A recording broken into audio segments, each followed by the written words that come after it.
उलट प्रश्न करतं, म्हणून जन्माला आलं आणि देवालाच विसरून गेला, याच्यामध्ये काही सत्य नाही. म्हणून जन्मासोबत एक दुसरी गोष्ट आहे, ती म्हणजे मृत्यू. जातस्सी ही ध्रुव मृत्यू.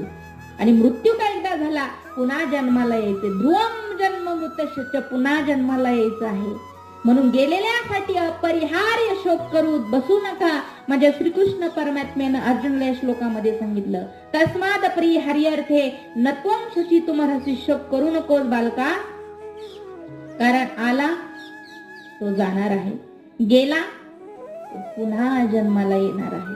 फक्त रडण्याचं कारण सांगून जाईन. का रडतो? कारण तो एक बाप होता म्हणून रडतोय. तो कुटुंबाचा आधार होता म्हणून मुलगी रडते, म्हणून मुलगा रडतोय. बाप कुटुंबाची सगळी जबाबदारी त्याच्या माथ्यावरती होती, तो सांभाळीत होता. तो कुटुंबाचा